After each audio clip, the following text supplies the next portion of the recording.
I don't know how to start this in a way that makes sense. Maybe because none of it does. Maybe because I'm still trying to convince myself it didn't happen. But deep down, I know the truth. This isn't a story. This is my confession. It started with a watch. A strange, old watch I never should have owned. A watch that would change everything. A watch that, no matter where I ran, no matter how far I tried to get away, always found me again. And I can tell you one thing with absolute certainty. If you ever find it, destroy it before it destroys you. Because the watch doesn't just tell time. It tells you when you're about to lose everything. I found it at an estate sale. One of those weird, cluttered old homes where everything felt misplaced, where the furniture seemed too big for the rooms, where the air smelled of dust and old paper. I wasn't even supposed to be there. I had been driving home from work when I saw the sign. Estate sale. Everything must go. I don't know why I stopped. Maybe it was impulse. Maybe it was boredom. Maybe it was something else. The house belonged to an old man named Harold Whitmore. That was all I knew. He had died alone, no family, and his belongings were being sold off like meaningless junk. The inside of the house was eerily quiet. People shuffled through faded furniture and moth-eaten clothes, whispering about the man who used to live here. And then I saw it, sitting on a small, glass display case, an old silver pocket watch. Something about it caught my attention immediately. It wasn't like the other things in the house.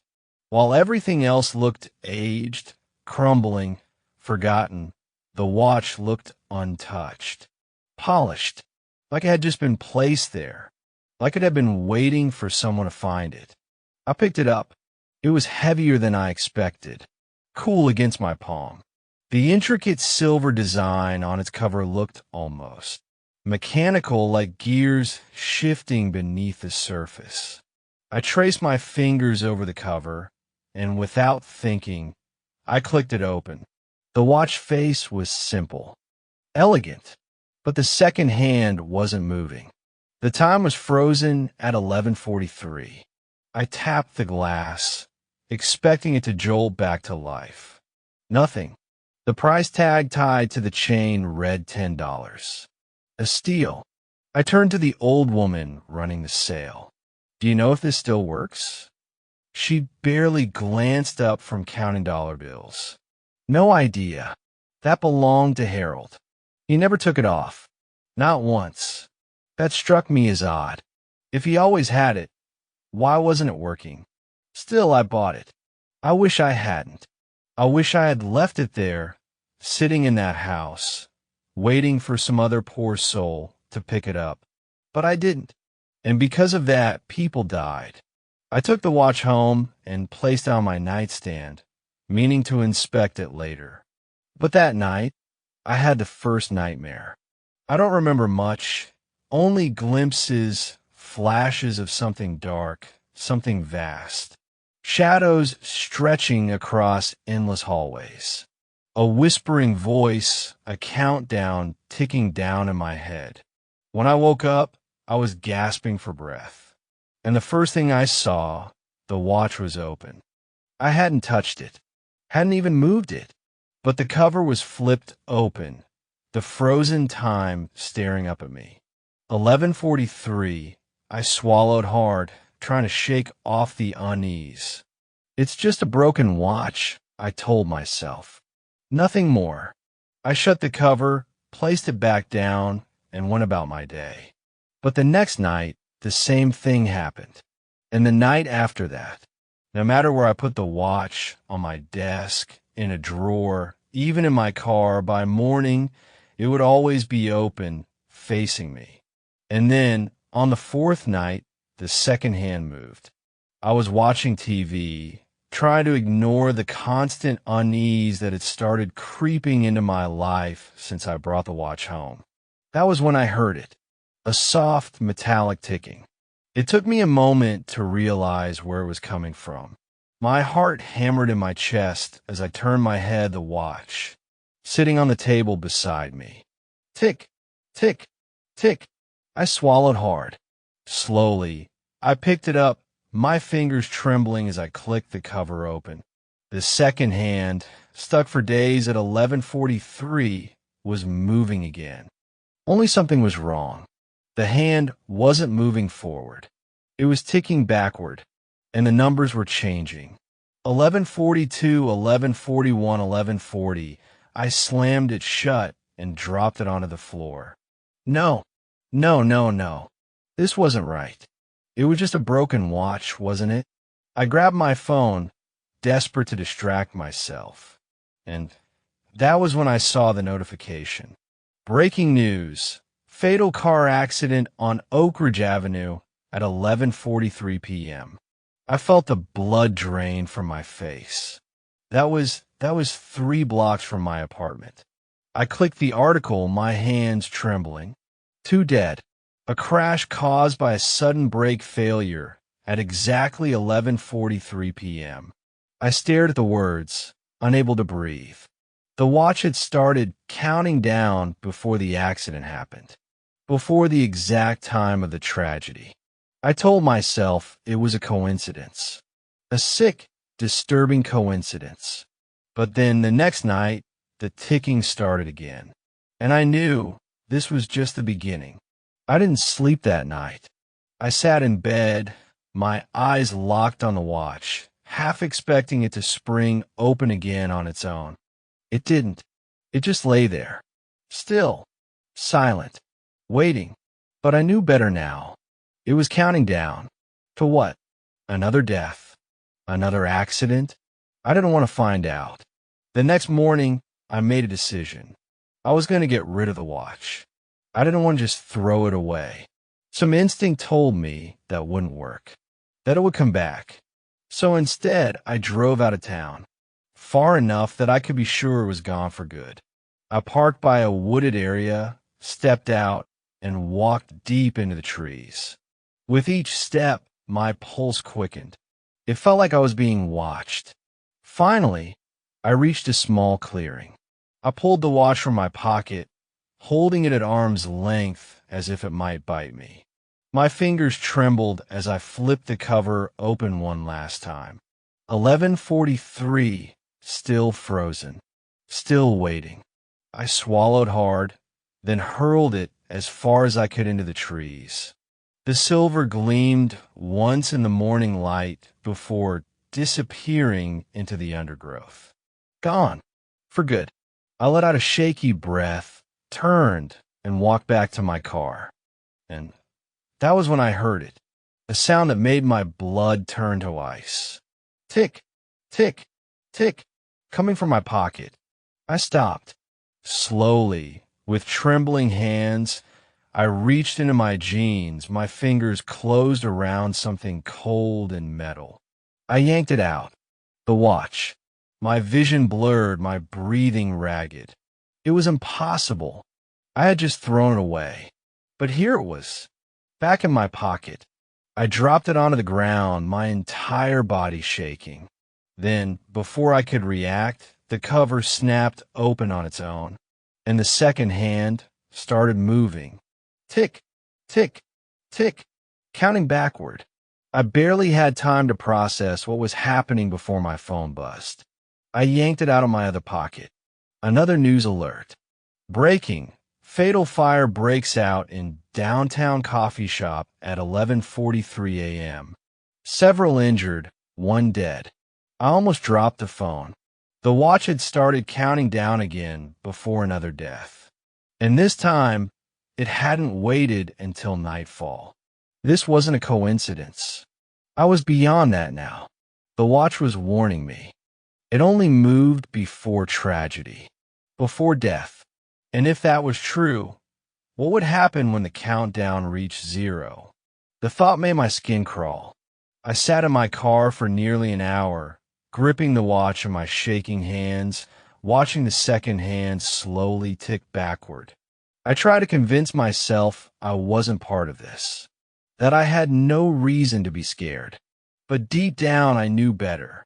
And that night, the nightmare came back. I don't know how to explain what I saw. It wasn't a dream. It wasn't just a nightmare. It was something else. I was standing in the middle of a vast, endless space, like a hallway that stretched on forever. The walls were dark, pulsing like something alive. The air was thick with whispers. And then I heard footsteps. Slow, measured, coming toward me. I turned, and there it was. A figure. Tall, cloaked in shifting shadows, its face hidden beneath a hood. And in its hand it held a watch. My watch. I tried to move. I couldn't. The figure raised the watch and held it out to me. And then the second hand stopped. Everything went silent, and a whisper filled the air. A voice I didn't recognize. A voice that didn't sound human. Not much time left. I woke up screaming. I barely slept the rest of the night. Every shadow in my room felt wrong. Every tick of the watch sent a jolt of fear through my body. By morning, I had made another decision. I had to find out where this watch came from. If it had belonged to Harold Whitmore, maybe I could learn something, anything about what I was dealing with. I drove straight back to the estate sale. But when I got there, the house was gone. No, that's not the right way to say it. The house was still there, but it was burned down, charred, collapsed, like it had been that way for years. But I had been there 2 days ago. I stood there, frozen in place, my mind trying to make sense of what I was seeing. Then I saw the sign, a real estate notice. The house had burned down last week. I felt sick. That wasn't possible. I had been inside it. I had bought the watch from inside it. But then I noticed something else. At the bottom of the notice, a name. Jonathan Whitmore. Not Harold. Jonathan. The name sent a chill through me. Had I gotten it wrong? Had I misunderstood? I pulled out my phone and quickly searched the name. The first result made my stomach drop. Jonathan Whitmore, 43, died in a house fire last week. His body was found in the remains of his home. The fire broke out at exactly 11:43 p.m. The world tilted around me. 11:43, the same time that had been frozen on the watch. And that was when I realized the watch hadn't belonged to Harold Whitmore. It had belonged to Jonathan, and he had died while wearing it. I didn't drive home. I couldn't. I sat in my car for hours, staring at the watch in my hand, waiting for it to move again, waiting for the next death. Then tick, tick, tick. The second hand started moving, counting down, and this time it was moving faster. The second hand wasn't ticking in normal pace. It was moving too fast. Tick, tick, tick.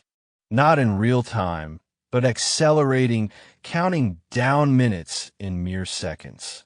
I felt my breath hitch in my throat as I stared at it, my pulse hammering against my ribs.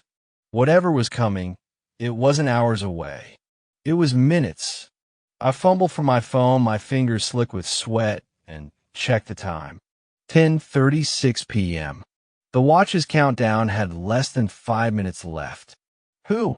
Where? What was about to happen? A car accident? A heart attack? A murder? I had no idea. All I knew was that the watch never lied. Somewhere, someone was about to die, and I was helpless to stop it. Tick, tick, tick. I clenched my jaw, gripping the watch so tightly my knuckles ached. I wasn't going to just sit here and let this happen again. There had to be a pattern, a connection, something that tied these deaths together. I needed to figure out before it was too late. I turned the key in the ignition, peeled out of the empty street, and sped toward the only place I could think of, the town records office. If this watch had belonged to Jonathan Whitmore, and he had died at 11:43 p.m., then maybe, just maybe, I could find out if there had been other deaths. If this thing had been doing this for years. The records office was closed, of course. But that didn't matter. I parked around the back, found a loose window, and forced it open. Breaking and entering wasn't exactly something I had experience with, but right now I didn't care. If I was wrong about this, I'd deal with the consequences later. If I was right, then maybe I wasn't just dealing with one haunted watch. Maybe I was dealing with dozens. Hundreds. I climbed inside, my heart pounding in my chest, and flicked on my phone's flashlight. The air inside was stagnant, thick with dust and the scent of old paper. Rows upon rows of cabinets lined the room, stretching into the dimness. I took a deep breath and made my way to the archives. Whitmore. That was my first search. I ran my fingers along the labeled folders until I found the right one. I pulled it out and flipped it open. Inside, a single yellowed newspaper clipping. Local clockmaker found dead in shop. 1926. I scanned the article, my pulse quickening with every word. Harold Whitmore, 58, was discovered lifeless in his clock repair shop at approximately 11:43 p.m. last night. Witnesses reported hearing the sound of a watch ticking long after his death. I swallowed hard. Another 11:43. I kept reading. This marks the third unexplained death in as many months, all occurring at precisely the same time. Authorities have yet to determine the cause of death, though locals whisper of an unlucky timepiece said to pass from victim to victim. A sick feeling settled in my stomach. I flipped through more pages, checking the other unexplained deaths mentioned in the article, and my breath caught in my throat. All of them had died at 11:43 p.m. Not just Harold Whitmore. Not just Jonathan. Dozens. All over town. For decades. And every single death was preceded by a watch that started ticking backward. A warning. A death sentence. I slammed the folder shut, my heart hammering. The watch wasn't just haunted. It was a curse. Passed from victim to victim, killing anyone who held it. And now it was mine. A sharp, metallic click broke the silence. I froze. The watch. I pulled it from my pocket, my fingers trembling. The second hand was down to the final moments. 10 seconds, 9 seconds, 8 seconds. I backed away from the cabinet, my mind racing. Who was about to die? Me? Someone else? Could I stop it? 5 seconds, then suddenly a sound. Not the watch. Footsteps, coming from inside the records office. I wasn't alone. I swallowed hard, my throat dry as paper. The steps were slow, deliberate, moving toward me. I turned off my flashlight, pressing my back against the cabinets. I couldn't see who it was, but I could hear them. They were breathing. And then a whisper. You shouldn't have taken it. My stomach twisted. The voice was low, rasping, unnatural. I gripped the watch tighter, my entire body tense. 2 seconds. The whisper came again, closer this time. It doesn't belong to you. 1 second. The watch stopped. A split second later, a loud crash shattered the silence. Glass exploded somewhere across the room, followed by a sickening thud. I bolted. I didn't stop to look. Didn't stop to check what had happened. I just ran. Straight for the window I had crawled through. I didn't care about being caught. I didn't care about anything except getting out. I launched myself through the opening, landing hard on the ground outside. Then I sprinted for my car and peeled away, my breath coming in short, ragged gasps. When I finally made it home, I locked my doors, pulled the curtains shut, and checked my phone. Breaking news. Local man falls to death from 4th floor window at town records office. I clicked the article, my hands shaking. A security guard, dead, at exactly 11:43 p.m. I stared at the screen, my stomach churning. Had he been the one the watch was warning about? Had I caused this? Or worse, had something been there with us? Something that made sure the watch was never wrong? My pulse pounded in my ears. This was no longer just a coincidence. This wasn't just a haunted object. Something was attached to it. Something that killed. And now it knew my name. I didn't sleep that night. Not after seeing the news article. Not after hearing that voice in the darkness. I sat in my apartment, every light on, gripping the watch so tightly my fingers ached. I had spent hours trying to convince myself of a lie, that what happened at the town records office was just an accident, that the security guard had simply fallen. But I knew the truth. The watch had chosen him, just like it had chosen Jonathan Whitmore, just like it had chosen Harold Whitmore nearly a century ago. And if I couldn't find a way to stop it, it would choose me next. I turned the watch over in my palm, running my thumb over the smooth metal backing. Then I saw it. A number. It hadn't been there before. Engraved into the steel, deep, deliberate, was a set of digits. 72 hours. 72 hours. 3 days. The watch wasn't counting down for someone else. It was counting down for me. I had 3 days. 72 hours before my own death was sealed. And the worst part? I had no idea how to stop it. I spent the entire next morning poring over the files I had stolen from the records office. Pages and pages of obituaries. Dozens of people, hundreds, who had died at exactly 11:43 p.m. All of them had one thing in common. They had owned the watch. For some, it had been passed down through their families. For others, they had found it just like I did. And every single one of them had tried to get rid of it. Some had sold it. Some had thrown it away. Some had even burned it. It didn't matter. The watch always came back. And when it did, their time was up. I knew what the records said. I knew the watch was supposed to be unstoppable. But I still tried. I took it to the river, hurled it as far as I could into the rushing water, and when I got back to my apartment, it was sitting on my kitchen counter. I drove miles outside of town, dug a hole in the woods, and buried it. That night, I woke to the sound of ticking on my nightstand. The watch. Back again.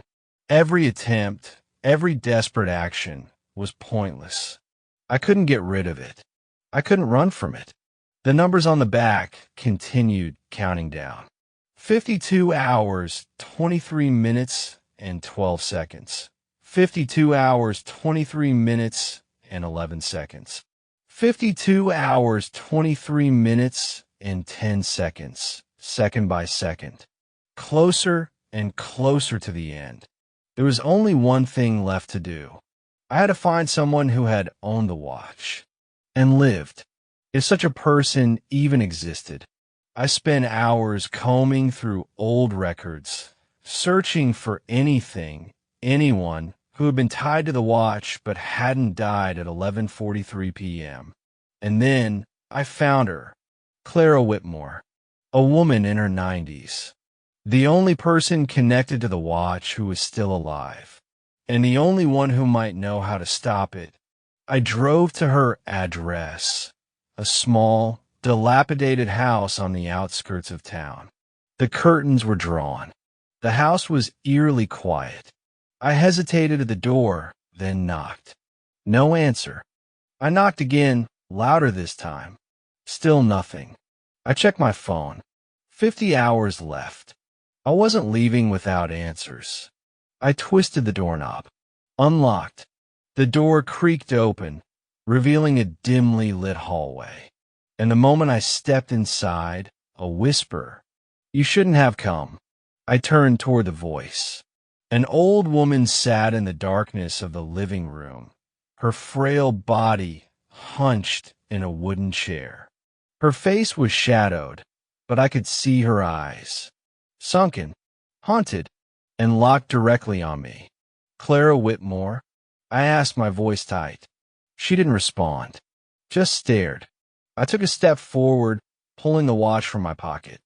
"This belonged to Jonathan Whitmore," I said. "I think it belonged to Harold Whitmore before that. And now," I swallowed hard, "now it's mine." At that, her lips curled into a grimace. "Then you're already dead," she whispered. A chill crept down my spine. "There has to be a way to stop it," I pressed. She exhaled slowly, her gaze dropping to the watch. "I carried it once," she admitted. My pulse spiked. She had owned it, and she had survived. "Ow!" I demanded. She sighed. Then, finally, she whispered the words that changed everything. "I gave it to someone else." I felt my blood run cold. "Passed it on," I repeated. She nodded. "That's the only way." I clenched my jaw, my hands trembling. It all made sense now. The watch wasn't just a death sentence. It was a trap, a curse that needed a new owner before it could claim the last one. The moment someone else took possession of it, the countdown would stop, and they would be the next to die. "That's how you survived," I said quietly. She nodded. Her eyes were unreadable. I passed it on to Jonathan. A sick feeling twisted in my gut. She had given it to him, knowing what it would do. And now, I had 2 days to do the same. I drove home in silence. The weight of what I had just learned sat heavy on my chest. There was no destroying the watch. There was no escaping it. The only way to survive was to pass it on, to give it to someone else, to make them the next victim. I gripped the steering wheel so tight my knuckles turned white. I couldn't do it, could I? The moment I handed the watch to another person, I would be signing their death sentence. And yet, if I didn't, I would die instead. I pulled into my driveway and sat in my car, staring at the darkened windows of my apartment. I checked my phone. 36 hours left. The countdown was running out. I had to decide. Who would it be? I went inside and sat at my desk, flipping through my contacts. I tried to ignore the guilt gnawing at my stomach as I scanned through the names. I couldn't give the watch to someone I knew. I couldn't give it to someone innocent. But I also couldn't die. I forced myself to breathe, think logically. If I didn't pick someone, the watch would pick for me, and I couldn't risk that. Then I saw a name on my phone. Leon, a guy I had met at a bar a few nights ago. Someone I barely knew. Someone who would take anything for the right price. I hesitated. Could I do this? Could I really just hand off death to someone else? Then, as if in answer, the watch ticked. A slow, deliberate click of gears, one that hadn't made a sound before. Like it was waiting, like it was reminding me time was running out. I gritted my teeth and picked up my phone. I sent the text. Leon showed up the next day, grinning like he always did. "Man, I haven't heard from you in days," he said, clapping me on the back. "What's up?" I forced a smile. "I got something for you." I pulled the watch from my pocket. His eyes flicked to it. "What is it?" "It's old. Antique." I licked my lips. "Thought you'd want it. Consider it a gift." Leon chuckled. "Hell, I don't say no to free stuff." Then he reached for it. His fingers touched the metal, and the second he did, a weight lifted off my chest. A breath I hadn't realized I was holding rushed out of me. The air around me felt lighter. The countdown was gone. I had done it. I had passed it on. And Leon had no idea.